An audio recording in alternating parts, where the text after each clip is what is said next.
Filhos da Democracia está de volta ao Centro de Cultura Luz Freire, nas ladeiras de Olinda, para debater os ataques do governo Jair Bolsonaro aos conselhos de direitos e de políticas públicas. Os nossos convidados são Valéria Nepomuceno, professora do Departamento de Serviço Social da Universidade Federal de Pernambuco, e Fernando Silva, professor da Escola de Conselhos da Universidade Federal Rural de Pernambuco. Fernando, a primeira pergunta que eu te faria diz respeito concretamente ao ataque representado pela suspensão dos conselheiros vinculados à sociedade civil no CONAD, que remete também a um ato anterior, um decreto anterior da Presidência da República, que extingue uma boa parte dos conselhos da esfera federal. Qual é o risco à democracia brasileira representado por essas ações? Eu acho que é importante a gente destacar que são vários aspectos que estão relacionados, né? De fato, o decreto do presidente Jair Bolsonaro, não só os decretos específicos em relação ao Conselho Nacional de Drogas, Conselho Nacional do Meio Ambiente, é um ataque ao sistema democrático brasileiro. E aí a gente precisa recuperar isso, né? Em primeiro lugar, eu queria destacar que a própria Declaração Universal dos Direitos Humanos, de 1948, já estabelecia a participação do cidadão na vida política das nações. Então, em primeiro lugar, é preciso entender que o sistema político internacional, em 1948, já colocava essa possibilidade. E se a gente trouxer para o Brasil, a Constituição brasileira, no artigo 1º, não é no último artigo não, o parágrafo único diz que o poder emana do povo, que vai exercer através dos seus, de forma direta ou através dos seus representantes que devem ser legitimamente eleitos. Então, o sistema de conselhos derivado da Constituição brasileira, ele coloca a possibilidade da participação da população na composição dos conselhos, seja no nível federal, seja no nível estadual ou no nível municipal, com representantes da sociedade civil, em alguns conselhos dos trabalhadores, dos usuários, como na assistência, e representante do executivo. Então, o decreto, na minha opinião, na minha compreensão, do ponto de vista político, ele é um ataque à democracia brasileira e ele é inconstitucional. O Supremo, aliás, o Supremo Tribunal Federal, precisa retomar esse debate e consolidar um entendimento de que isso fere o artigo 1º da Constituição, fere, por exemplo, o artigo 204 da Constituição Federal, que se aplica à assistência social e se aplica também aos conselhos da criança e adolescente. Então, o decreto do presidente Jair Bolsonaro precisa ter uma posição definitiva, já que a posição do Supremo foi parcial, de torná-lo inconstitucional, inclusive porque a gente precisa consolidar a nossa democracia, aperfeiçoar nossa democracia, porque ela ficou em xeque com esse ataque do presidente Jair Bolsonaro através do decreto de abril e os decretos subsequentes em relação ao Conselho Nacional de Cinema, ao Conselho Nacional do Meio Ambiente, ao Conselho Nacional de Segurança Alimentar e o Conselho Nacional de Drogas. Esse, inclusive, todas as organizações da sociedade civil não podem mais participar do Conselho Nacional de Drogas. E virou um conselho eminentemente governamental, composto por ministérios, são 8 ministérios do governo federal, algumas secretarias e representantes dos estados. Então é importante que a gente entenda que isso é um ataque à democracia e mais do que isso, né, esse conselho ele vai se reunir agora a cada 6 meses para discutir um tema da importância que é ter políticas públicas consistentes no Brasil para que a gente possa atender de forma adequada aquela população que se envolve com o uso de drogas lícitas ou ilícitas. Valéria, quando, no mesmo momento em que o presidente suspendia os representantes da sociedade civil no CONAD, ele afirmava que a justificativa para tal decisão se referia à necessidade de uma boa administração, de uma administração mais ágil. Isso não é o sintoma claro da perda de democracia, de caráter democrático nas decisões, nas deliberações, nas discussões do atual governo? Sim, Marco.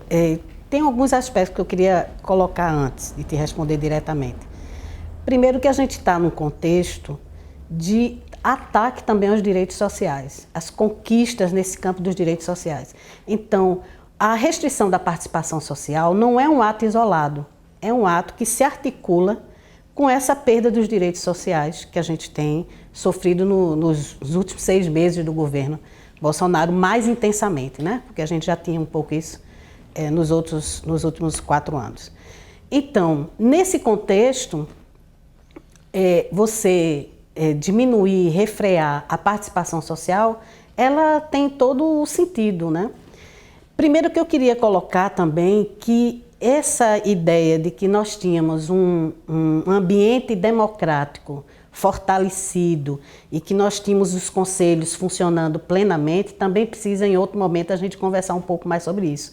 Porque eu acompanho há quase 20 anos esse instrumento de participação social, que são os conselhos, e sei das dificuldades de funcionamento que os governos, né, colocavam para os... Claro, não como hoje, mas tínhamos sim dificuldades de participação.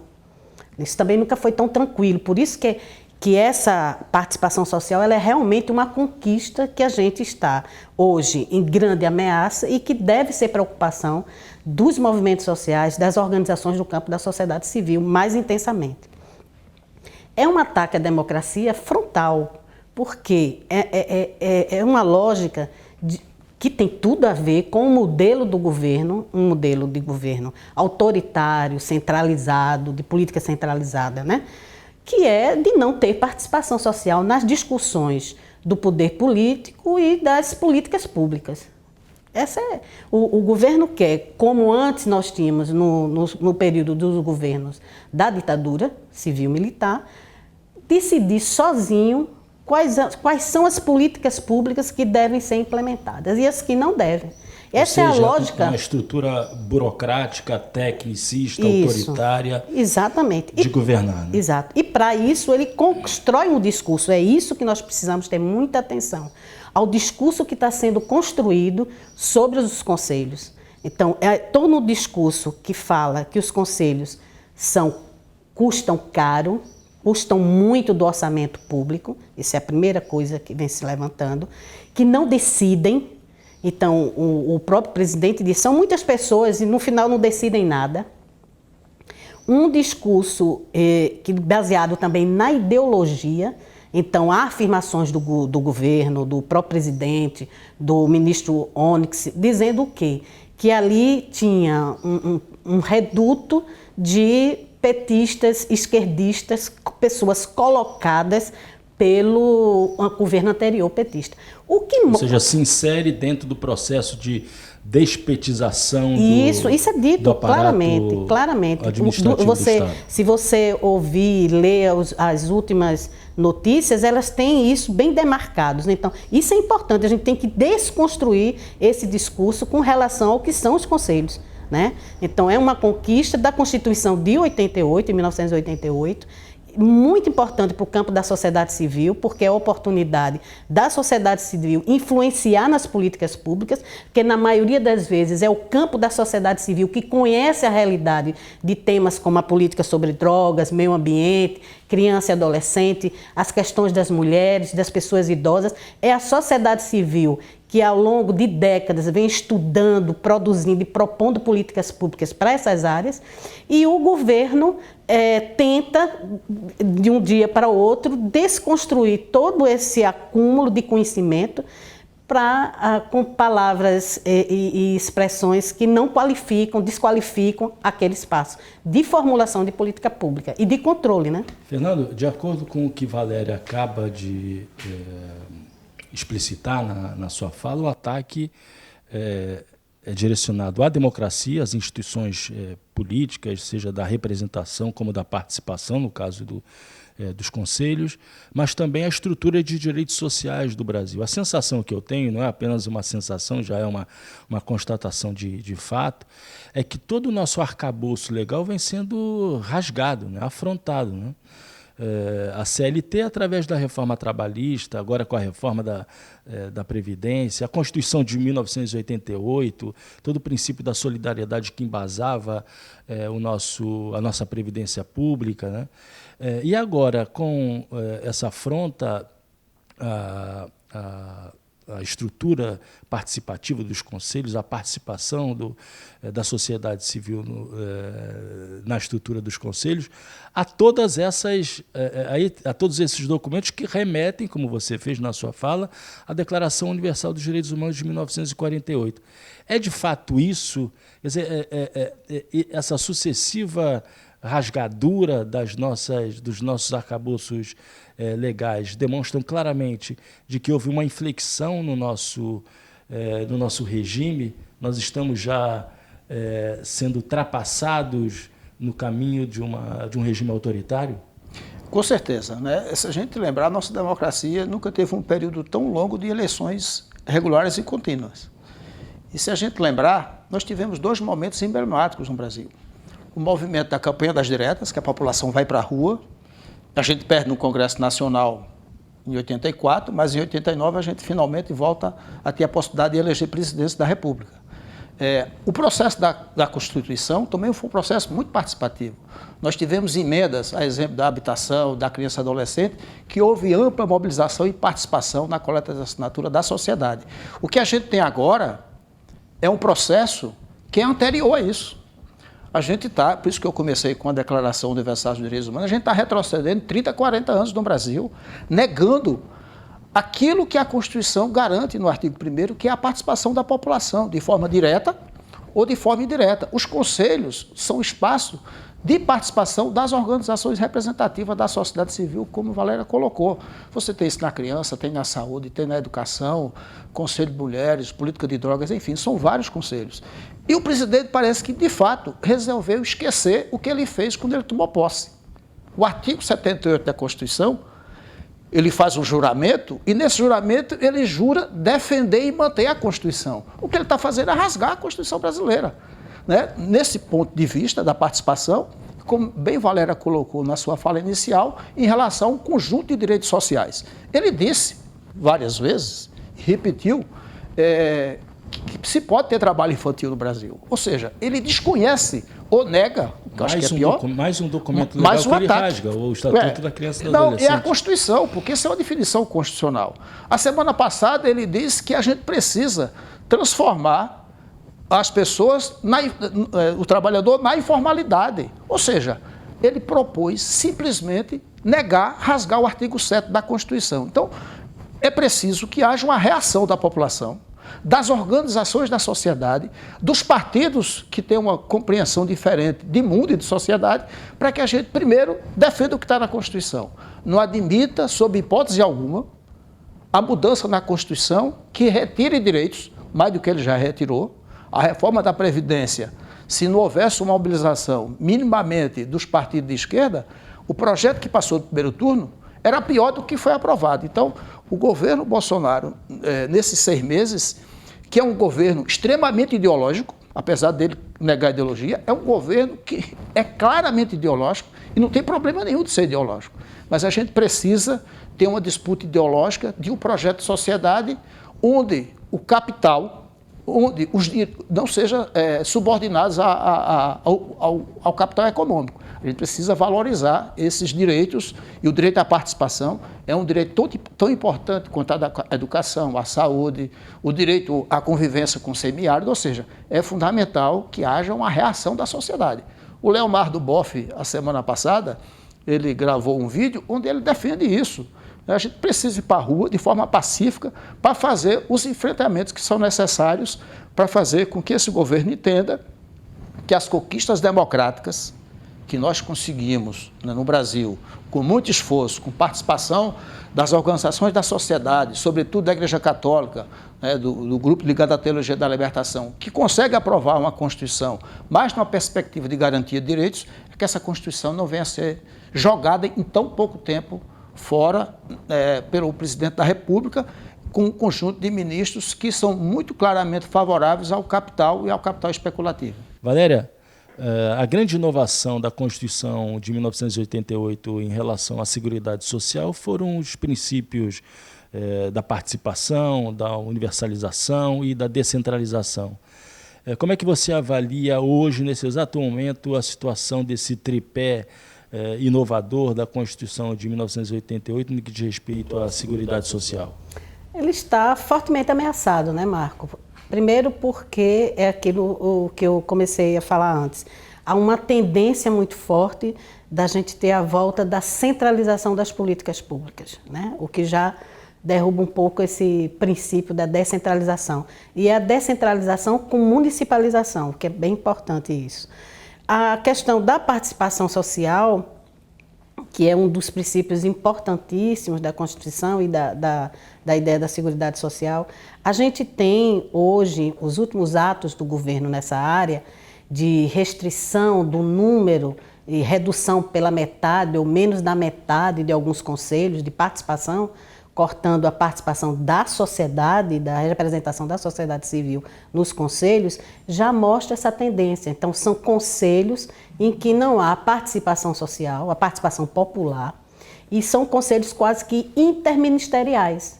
Então, são conselhos formados pelo governo. Aquela ideia da Constituição e do artigo 204 da Constituição Federal era de que a sociedade, né, pudesse influenciar nessa política pública, né, a definir. Alguns conselhos são, por exemplo, o Conselho Nacional da Criança é tão importante que ele não só discute a política, ele formula, delibera e faz o controle da execução da política. Então, isso para alguns gestores, né, não só no governo Bolsonaro, viu? Outros governos também tiveram muitas reações a esse modelo de participação social que, de fato, dá poder à sociedade civil. Então, está sob ameaça, né, quando você tem um conselho. Para mim, isso já não é um conselho, porque um conselho formado pelo governo, praticamente com a maioria... É mais um ente governamental, na verdade. Exatamente. E tem outra questão, outro princípio, que para mim é um princípio importante, que é o da paridade. Que é o poder eu estar discutindo com você em pé de igualdade. O meu voto é tão importante quanto o seu. No momento que eu tenho o da cultura, agora a discussão da cultura, se eu não me engano, ficou 7 de governo e 5 de representação das indústrias, de cinematográficas e sociedade civil. 5 e 7. Então, nessa hora, não tem mais paridade. Então, não tem mais, é o que o governo deseja, é o interesse e a pauta do governo que vai prevalecer. Então, nós temos conselhos de faz de conta. Eu não acabo sobre um falso discurso de que é custoso, não delibera e não serve para nada. Eu não acabo, mantenho alguns, porque eu não sou antidemocrático, está aí, ainda existem, mas, na verdade, a ideia, a concepção da participação social, ela acabou. Então, mantém-se a estrutura dos conselhos, mas esvazia-se do seu conteúdo democrático participativo. Completamente. Né? Fernando, você foi conselheiro e presidente do CONANDA, né, do Conselho Nacional dos Direitos da Criança e do Adolescente. Eu queria que você falasse um pouco sobre a atual situação do CONANDA, se já houve alguma reunião dos conselheiros esse ano e, se possível, uma comparação entre a tua experiência anterior e aquilo que se vive hoje no interior do CONANDA especificamente. Acho que é uma questão muito importante que você coloca. Eu tive a felicidade e a oportunidade de ser conselheiro durante 4 mandatos, né? Cada mandato era de 2 anos. Eu participei de 4 anos no governo Fernando Henrique e participei de 4 anos no governo Lula. Isso que Valéria estava colocando, de ser conselho paritário, ou seja, eu tenho igual número de representantes do governo da sociedade civil, fazia com que o debate democrático e a qualidade desse debate fosse muito mais importante para que nós pudéssemos construir políticas públicas. Foi assim que nós construímos o Sistema Nacional de Atendimento Socioeducativo, o SINASE, tanto através de uma resolução, que é de 2006, quanto a lei do SINASE, que é de 2012. Foi assim que nós conseguimos, junto com o Conselho Nacional de Assistência Social, elaborar um plano nacional de convivência familiar e comunitária para criança e adolescente. É fruto desse debate, é fruto dessa disputa entre representantes da sociedade civil e representantes dos governos que são eleitos que nós conseguimos formular esses documentos, que são documentos de referência na política para criança e adolescente. O que a gente tem observado nesses 6 primeiros meses é um ataque generalizado aos conselhos, não é só o Conselho da Criança e Adolescente, é o CONANDA. O CONANDA não conseguiu fazer essa última reunião porque o governo federal, já como tinha sinalizado no decreto, ele não pagou as passagens e nem as diárias dos conselheiros e conselheiras que representam a sociedade civil de diferentes regiões do país. Então, o Conselho não teve a sua reunião e, por conta disso, ele corre o risco de não ter a continuidade daquilo que ele precisa fazer, conforme Valéria já destacou, que é formular a política, deliberar a política e controlar a política. E essa política, inclusive, olhando para o orçamento público, seja do governo federal, seja dos governos estaduais, seja dos governos municipais. Na época que você participou como conselheiro do governo Fernando Henrique, qual era a frequência das reuniões? Total. Nós tivemos todas as reuniões do período que eu participei, né? Eu não participei dos 8 mandatos no CONANDA do governo Fernando Henrique, passei dos últimos 4, nós tínhamos as reuniões normalmente de fevereiro até dezembro e fizemos todas as conferências, que as conferências são realizadas nesse período. No governo Lula também nós tivemos... Houve uma continuidade Houve continuidade. Tivemos dificuldade? Tivemos. Por exemplo, no primeiro ano do mandato do governo Lula, a execução do orçamento do CONANDA foi 0. Né? Isso aconteceu pela primeira vez.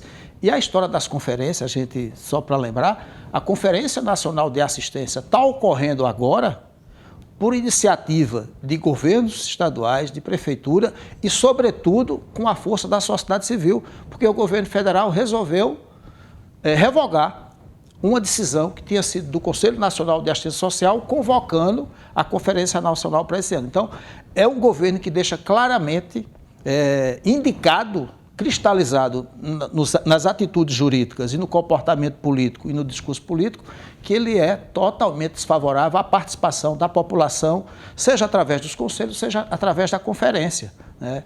O ataque ao Conselho Nacional de Cinema, como o Valério colocou, é tão grave quanto o ataque ao CONADE, ao Conselho Nacional do Meio Ambiente, e o primeiro conselho que foi atacado foi o Conselho de Segurança Alimentar. Então, é necessário que a gente entenda isso do ponto de vista político de um governo que claramente dá sequência a um projeto político que já estava desde o governo Temer, de ataque aos direitos humanos, e entre esses direitos humanos o ataque à participação política, seja nas conferências, seja nos conselhos. Fernando, Valéria, eu proporia agora a vocês que a gente refletisse conjuntamente sobre as vias de enfrentamento a essa situação. No último programa, conversando com Alexandre Pires, que é o coordenador da articulação do Semiárido Brasileiro, ASA, ele falava que, à medida em que houve uma interdição do diálogo com o governo federal, se jogou força no diálogo com o Legislativo, que acabou gerando a frente parlamentar em defesa do semiárido. O que seria possível, você, Fernando, fez agora referência à iniciativa dos governos estaduais, de alguns governos estaduais. Vocês acham que essa seria uma saída possível, o fortalecimento da vinculação de setores da sociedade civil com determinados governos estaduais, particularmente da região Nordeste, que cada vez mais se afirma como um polo de oposição ao governo federal? Valéria, para além disso, quais seriam as outras iniciativas possíveis em defesa da participação da sociedade civil e da manutenção do trabalho que vinha sendo feito nos conselhos? Marco, eu tenho refletido muito sobre isso nos últimos tempos, né? Primeiro, eu acho que é importante, sim, a aproximação com o legislativo, mesmo com o executivo, com os governos. Eu acho que é importante, mas eu não sei se acho que esse é um dos caminhos, mas o que eu acho, hoje eu acredito assim, que é muito importante é a reorganização da sociedade civil, né? A gente precisa, num esforço conjunto da universidade, das organizações não governamentais, de quem tem estrutura, de quem hoje tem pesquisa, de quem hoje está refletindo sobre essa conjuntura, influenciar, fomentar a formação política das organizações populares. Né? A universidade, que também se encontra sob ataque do governo federal, tem capacidade para representar esse polo? Olhe, Marcos, a área de atuação minha, lá o departamento e o Centro de Ciências Sociais e Aplicadas, tem um conjunto e um acúmulo, né, de docentes realizando pesquisas, estudos, projetos de extensão que são de uma qualidade assim muito boa e que isso precisa cada vez mais chegar nas comunidades de uma forma mais concreta. E aí a extensão, para mim, ela é estratégica, né? De uma forma assim, mais imediata. Nós precisamos urgentemente disponibilizar esse conhecimento e chegar perto das comunidades, das pessoas, para fazer essa formação. E nós temos assim, esse que é o problema da universidade para um governo autoritário. É essa capacidade que ela tem efetivamente, porque tem docentes, tem pesquisadores, estudantes de pós-graduação, realizando estudos maravilhosos que são ameaçadores à estrutura, né? Então nós temos um potencial que, ao meu ver, nessa conjuntura, nós precisamos urgentemente reorganizar os nossos planejamentos, né? E ir a campo, e chegar junto da população, dos movimentos populares, do movimento de bairro, dos movimentos culturais, né? Nós temos muito a oferecer e muito a aprender com essas organizações. Agora, tem um aspecto que mais recentemente tem me preocupado, é a questão das redes sociais, que aí dá para você fazer um outro programa, mas eu queria demarcar. Hoje há um movimento, né, assim, há uma tendência em a gente fazer as mobilizações sociais via os instrumentos das redes sociais, né, da internet. E isso eu tenho tido dificuldades, porque eu tenho experiência de participação em movimentos sociais, movimento popular presencial, né? Você foi durante quanto tempo coordenadora do SENDEC? Eu estive há quase 2 décadas, né, no centro, mas eu também tive experiência como cidadã, né, na militância de alguns movimentos e do movimento popular, principalmente. E as reuniões, as discussões eram presenciais. É quando a gente aprende mais, é quando a gente planeja junto. Então, aquela coisa de formar realmente pessoas preparadas, com capacidade de intervir. Então, as redes sociais, elas são importantes, elas mobilizam, mas é muito diferente. Não dá para decidir, fazer planejamento, também fazer essa coisa de ter uma organização muito flutuante, muito sem amarras, né? A gente precisa de planejamento, a gente precisa de presença física, de discussão, até que com os contrários, com os que pensam, para a gente aprender. E isso precisa ser...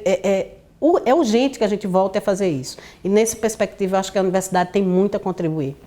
Fernando, e a sociedade civil? Eu acho que nós temos 3 campos de atuação.